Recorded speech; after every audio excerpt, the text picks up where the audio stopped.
Good afternoon. My name is Rafael Duran, and I'm doing a oral presentation for intercommunication. And this is for COM 303. And my project's about Chinese people, how it feels to be Chinese for 48 hours. Well, let's start off with the Chinese food is heavily influenced by the geographic area that they live in. The cooking are authentic, which is stir fried dishes, with, and some Szechuan, which is heavily on peanuts, some paste, and ginger, which is known for its spices. Rice is one of their major foods, and the rice is known as fan, which means meal. They don't consume a lot of meat, but occasionally pork and chicken and tofu. Part of the main source of protein. They have a lot of arts, which is influenced by the country's rich and spiritual history. Many sculptures and paintings are influenced by the Buddhism. Many music instruments are integral for Chinese culture, including flute like Song and Gaijin, Gai Queen. I'm not sure if I'm pronouncing it right, but Chinese country is that is which was the martial arts was invented in China. That's where it was developed, partially around the 1600 mid 1600s. China has spent about 75% of about what the U.S. spent for technology in 2015. In 2017, they spent developing trains, um, which is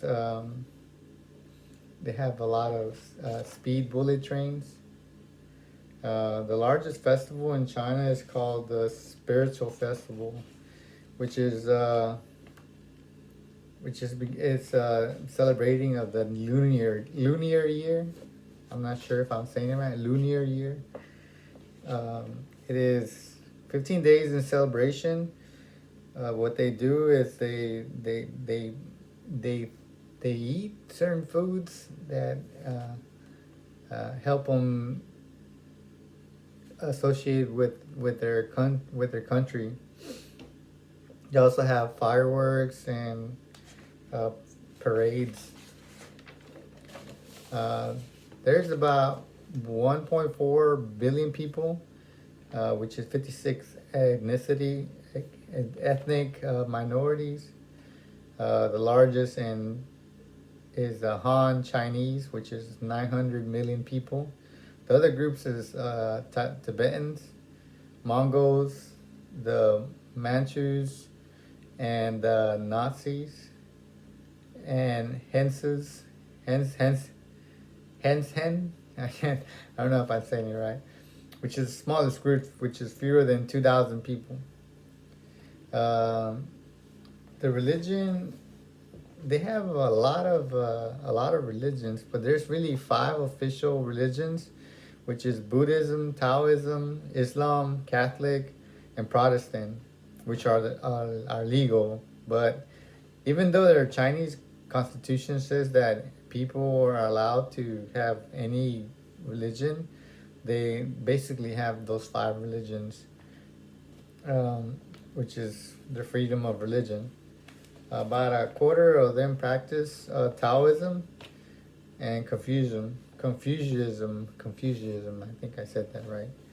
And the other traditional religion, uh, potentially, and Protestants and Catholics have been active since the 19th century and have little progress. China has about 260 Buddhist statues in 2017, which a lot of their art has been influenced by Buddhism. The language they speak is five major groups of dialects, which is Mandarin, which are spoken by 71.5%, followed by Wu, which is 8.5%, and then Yu, which is YUE. It's also called Cantonese, which is 5%. Zion, which is 4.8%, and a minimum of 4.1. Hakka I think it's spelled HAKKA, which is 3.7%, and Gan, which is 2.4%. There is a lot of places to go in China. There's, I think, the Guizhou is one of them, and it's I think one of the biggest things that's there is the waterfall. There's like a giant waterfall there. It's kind of like our version of the rapids, and I don't know if it's the rapids, anyways, it's a huge waterfall. It's amazing. There's also the Hainan. It's the Gaiyun statues. It's like one of the biggest Buddhism statues that they have down there. Pretty place, really.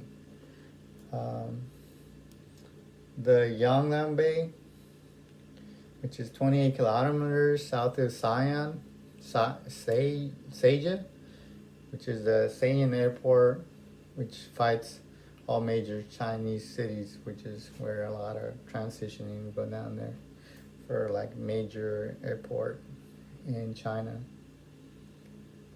Well, so far that's what I got. So hope you enjoyed my presentation. Thank you.